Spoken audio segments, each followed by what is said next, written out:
ordres départementaux ou d'autres chambres régionales, il y a des rassemblements comme celui-là. Alors, bien sûr, c'est pas un petit bisou direct que je leur envoie, mais comme il y a plein de gens qui filment, ils pourront voir tout à l'heure que nous pensons à eux et que nous partageons avec eux ce moment en direct. Bravo à eux, on les applaudit aussi et merci, merci, merci, merci. Quel que soit l'endroit de France où vous êtes, merci. Vraiment.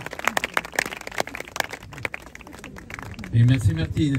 Je voulais absolument être là pour défendre Martine Vonner et j'avais dit un jour, j'ai fait une plaisanterie dans une conférence où on était ensemble en disant qu'il y avait la totalité de l'Assemblée nationale qui était là, puisque c'était le seul véritable député de l'Assemblée nationale qui osait dire les choses. Et maintenant, je ne sais même pas s'il reste encore de députés à l'Assemblée nationale, il faudra aller voir, j'ai peur que ce soit intégralement vide, qu'il n'y ait que des fantômes.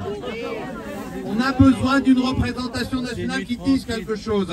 C'est vrai aujourd'hui, certains parlementaires disent qu'il ferait mieux de dire clairement qu'on est en dictature plutôt que de faire semblant. Il y a toute mon enfance, j'ai entendu les histoires de mon oncle qui était résistant, qui a commencé à 16 ans et qui est mort en déportation un mois après ses 20 ans pour fait de résistance. Et je pensais que ça ne se reproduirait plus jamais. Eh bien, ça se reproduit aujourd'hui, on est là comme ça tous ensemble.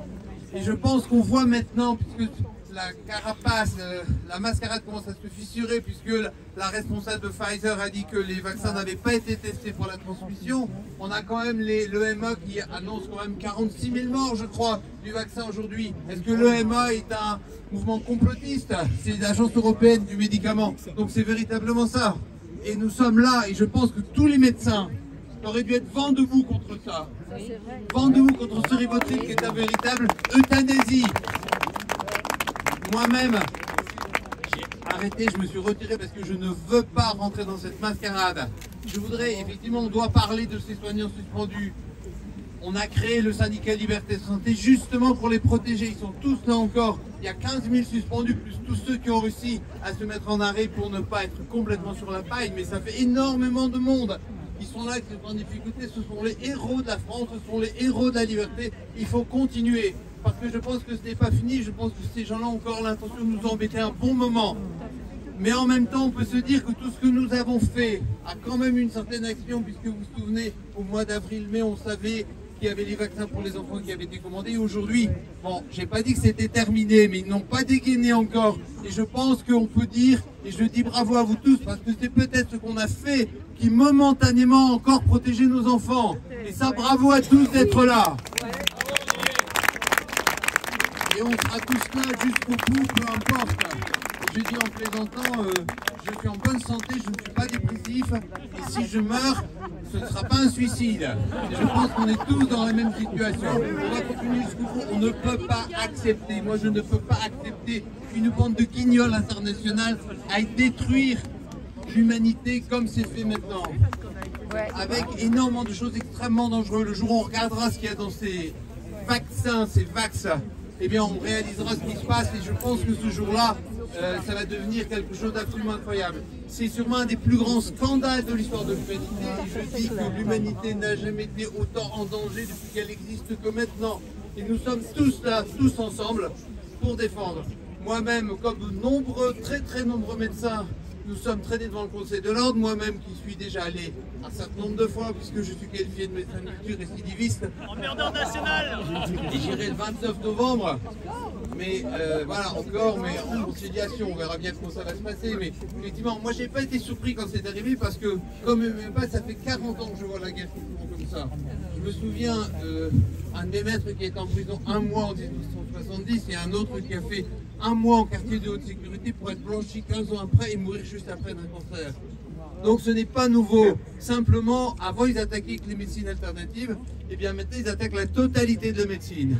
Ça se généralise. Que dire encore de cet extraordinaire chercheur qui mériterait un prix Nobel, Michel Geffard, qui a été arrêté, mis en garde à vue, et dont le laboratoire a été complètement détruit à la masse par les autorités publiques, ce qui est totalement illégal. Voilà. Donc je pense qu'il y a vraiment quelque chose d'important. On croit tous à la liberté, on croit à la santé, on croit à l'humanité, et on va continuer à se battre jusqu'au bout et on sera tous ensemble. Merci à vous tous. Bravo. beaucoup à Martine et merci à Carlo qui nous a encore éveillé la passion qu'il a quand il parle. Christophe est extraordinaire cet homme. Ce que vous avez entendu à l'intérieur, en effet, des contre-vérités ou des choses, enfin, des arguments tellement incroyables que ça fait mal. Je ne vais pas dire que je suis blindée, moi, mais j'en ai tellement entendu pendant 12 ans des mensonges. En effet, j'ai peut-être un peu plus l'habitude, mais Benoît, c'est un peu. Moi, j'étais déjà passé 2 fois devant le Conseil de l'Ordre et 2 fois au tribunal, donc c'était de la gnognotte, ça, c'était rien du tout. Et c'était drôle, c'était marrant quand même de les entendre, de les écouter raconter leurs bêtises. Oui, je suis passé 2 fois à l'Ordre des médecins, et la première fois que je suis allé à l'Ordre des médecins, j'étais quand même un peu déstabilisé, et j'ai fait appel un petit peu à toutes les personnes qui s'occupaient, qui s'exprimaient, et j'avais lancé un message. Martine, je la connaissais parce qu'on était à la même faculté de médecine à Strasbourg, et je l'avais perdu de vue, mais bon, j'étais content de lui dire je la connais, je la connais. Et puis je lui ai laissé un message sur la messagerie parlementaire, et elle m'a appelé.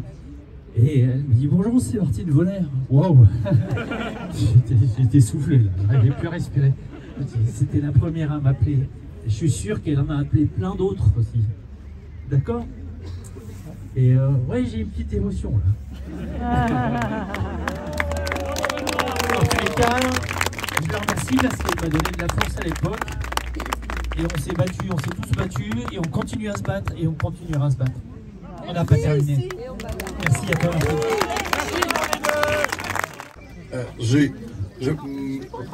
Pour la presse, mettez-vous de oui, l'info, hein. Alors, chers amis, vous êtes un cercle, pas comme à l'Assemblée nationale, parce que normalement, l'Assemblée nationale, derrière, on a l'estrade, et ensuite, donc c'est difficile de parler à 360 degrés.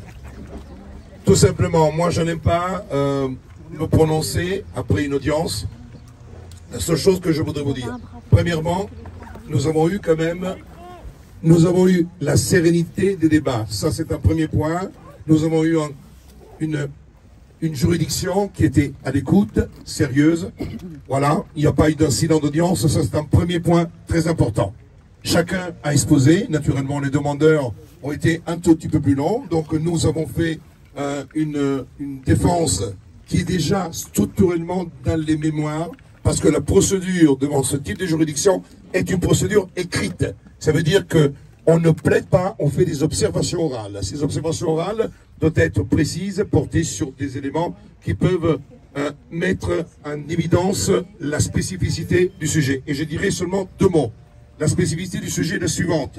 Madame Bonner a été traite devant cette juridiction parce que ils considèrent, eux, le CNOM, Conseil national des médecins, ainsi que l'association collective Ahmed, qu'elle aurait commis des fautes déontologiques en sa qualité de médecin.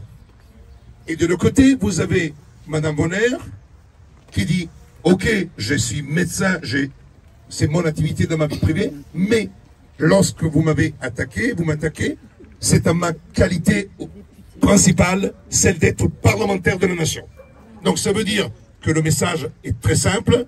Il y a quand même aujourd'hui une décision de principe qui va être rendue. Et la question de droit est la suivante. Est-ce que l'immunité parlementaire de l'article 26 de la Constitution protège-t-elle un député ou un sénateur dans l'enceinte, mais aussi en dehors de l'enceinte? Est-ce que la déontologie de l'activité privée de la personne peut-elle réintroduire et devenir un élément pour mesurer les agissements d'un député qui est aussi médecin dans sa vie? Donc c'est vraiment, là vous voyez que je ne prends pas position, je vous expose la question de droit qui se pose aujourd'hui. Parce que ça veut dire tout simplement, et je termine sur ça, que n'importe quelle profession réglementée, que ce soit avocat, kiné, médecin, qui va être élu de la République, va devoir se poser la question en permanence, qu'est-ce que je peux faire en dehors de mon activité dans le cadre de l'enceinte parlementaire, si en tant qu'avocat, je me fais parce que j'ose critiquer le gouvernement, je vais être convoqué parce que, avocat dans ma vie privée, n'exerçant pas pendant le mandat, on va me dire tu n'avais pas le droit de critiquer le gouvernement parce que tu es un auxiliaire de justice. Donc c'est un vrai problème de droit. Et aujourd'hui, je vous l'assure, il n'existe aucune décision en France qui concerne les problèmes de la déontologie, que ce soit la déontologie des médecins ou des avocats, qui ont tenu des propos dans le cadre de leur vie, en dehors même de l'enceinte, qui ont fait l'objet de poursuites disciplinaires. Donc, l'affaire Vonner est une affaire que j'appellerais une affaire d'État, parce que la décision qui sera rendue, c'est une décision qui fera jurisprudence. Après, on verra s'il va y avoir des appels, peu importe, mais elle fera jurisprudence. C'est vraiment la lutte entre le pouvoir disciplinaire de la déontologie et la liberté d'expression de l'avocat, la liberté d'expression du député ou de la députée Martine Vonner, qui s'est jouée ce matin devant cette juridiction. Merci à vous tous d'avoir été là. Je donne le micro à Madame Vonner, qui est elle. Donc, moi, je ne suis que le défenseur. Merci beaucoup à vous tous.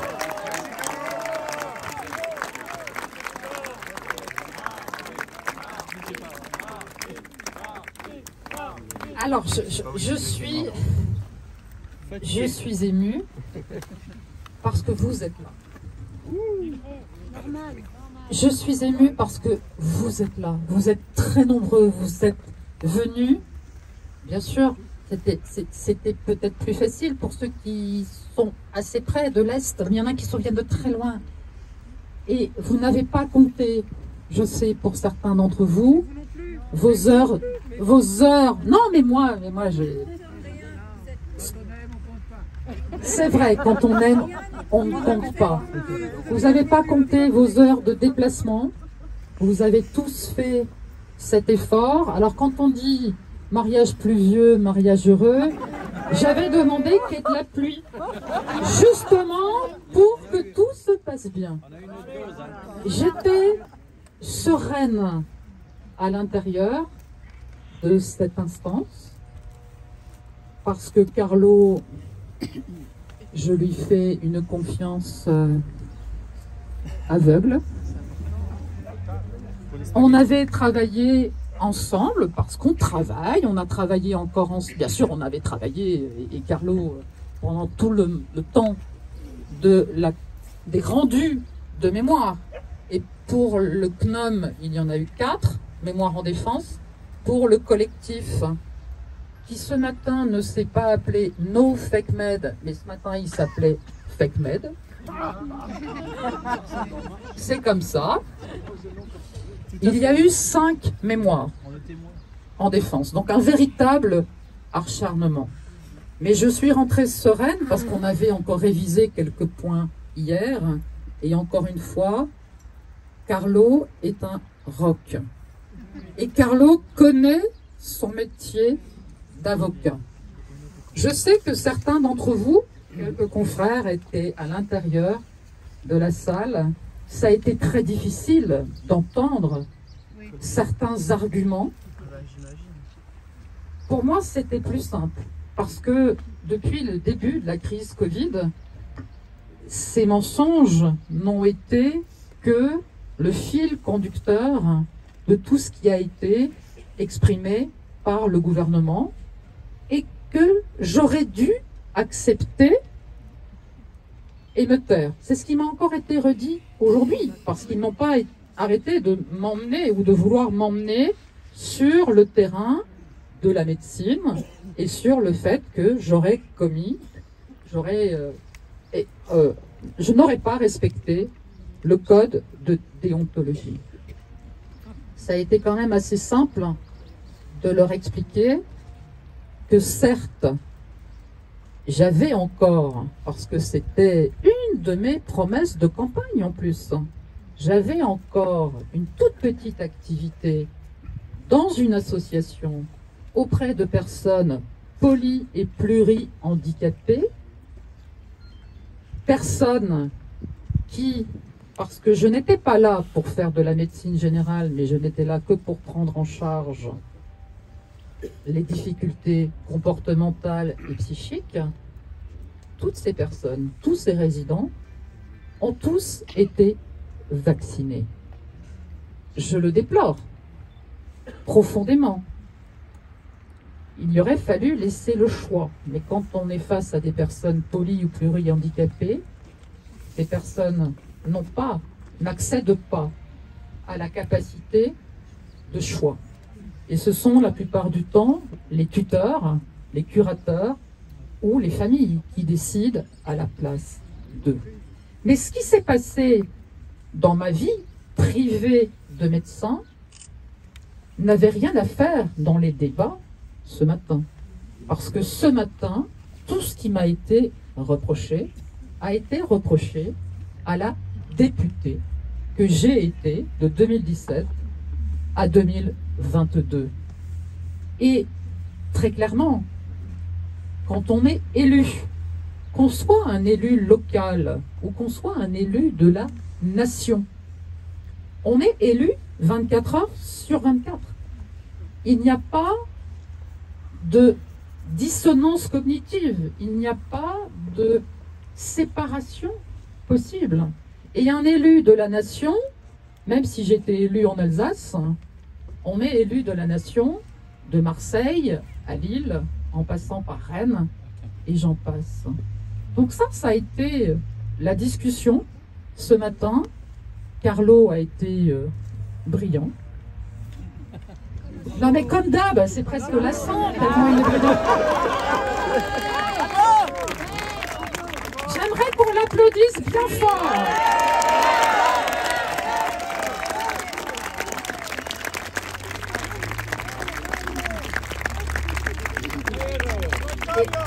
Et j'aimerais que vous applaudissiez vous-même. C'est important, parce que vous étiez tous très nombreux, et si j'étais sereine, c'était parce qu'il y avait Carlo, mais aussi parce que j'ai senti tellement d'énergie positive que vous m'avez transmise au moment où je suis arrivée, au moment où je suis rentrée dans cette salle.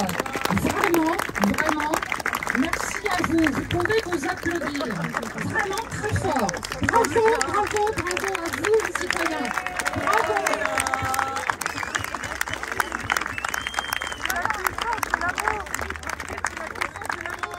C'est la puissance de l'amour, du lien, de la force collective pour continuer à poser toutes les questions. Nous-mêmes, à aucun moment, nous avons été en capacité d'affirmer des choses. Aujourd'hui, on peut exposer des chiffres concrets, malheureux, des effets secondaires suite à cette injection. On le sait aujourd'hui, l'augmentation des pathologies cardiovasculaires, plus 800% des myocardites, l'explosion des cancers, etc. On le sait, on le voit, c'est factuel et c'est publié sur les sites officiels français. Donc ça, on ne peut pas le nier. Il y a encore beaucoup d'inconnus sur toute cette crise, même si chaque jour apporte sa petite part de vérité. Mais d'avoir, j'espère, réussi à leur expliquer que mon rôle de parlementaire était coûte que coûte de défendre mes citoyens, c'était un devoir que de parler au nom de toutes celles et ceux qui venaient me voir dans ma permanence parlementaire pour dire mais qu'est-ce qui se passe? Pourquoi on est enfermé? Pourquoi on n'a plus le droit de faire ça? Pourquoi on est obligé de porter un masque? Donc j'espère que tous les messages ont été entendus. Merci encore pour votre présence. Merci encore pour votre présence, pardon. Merci encore pour votre présence. Ça me touche vraiment profondément. J'aimerais... Alors c'est génial parce que là, il n'y a personne qui me coupe le micro, tout ça. J'aimerais, parce que je sais que vous êtes nombreux, dire un mot pour toutes ces personnes. Pompiers, gendarmes, soignants, et j'en passe, parce qu'on en oublie. Personnel administratif, bien sûr, dans des endroits, que ce soit l'hôpital ou autre. Personnel navigant, parce qu'il y en a aussi qui résistent. J'aimerais prendre quelques instants pour dire à quel point, en tant que parlementaire, que je ne suis plus, j'ai été mais profondément choquée que des parlementaires, que ce soit les sénateurs ou les députés, puissent à ce point balayer le droit du travail. Piétiner. C'est du jamais vu. Et pire encore, tout cela a quand même été validé par le Conseil constitutionnel. Donc, on est aujourd'hui, je ne sais plus combien de jours, mais plus d'un an de cette situation affreuse de personnes qui n'ont droit à rien. Et quand on en parle, parce qu'il faut continuer d'en parler, parce que les médias ont parfois relayé un peu vite, mais c'est pas suffisant. Combien de fois j'ai l'impression dans le quotidien, là en ce moment, de continuer à l'apprendre à certaines personnes qui me disent mais c'est pas possible, ça n'existe pas. Si ça existe, vous le savez, et je vous encourage à continuer sans cesse à l'expliquer. On pourrait parler de toutes les actions solidaires qu'il faut aussi, mais je sais que vous en êtes, et sur les territoires, c'est tellement important. Mais vous savez, je n'ai pas été réélu, mais c'est pas grave. Le peuple de ma circonscription, les citoyens, en ont décidé ainsi. Et quand j'ai eu des tas de messages me disant « mais c'est terrible ce qui se passe, tu n'es plus député. Ça doit être terrible. » J'ai dit non. Non, c'est pas ça qui est terrible. C'est que comme beaucoup d'autres soignants, je ne peux pas exercer dans mon pays, je ne peux pas exercer mon métier.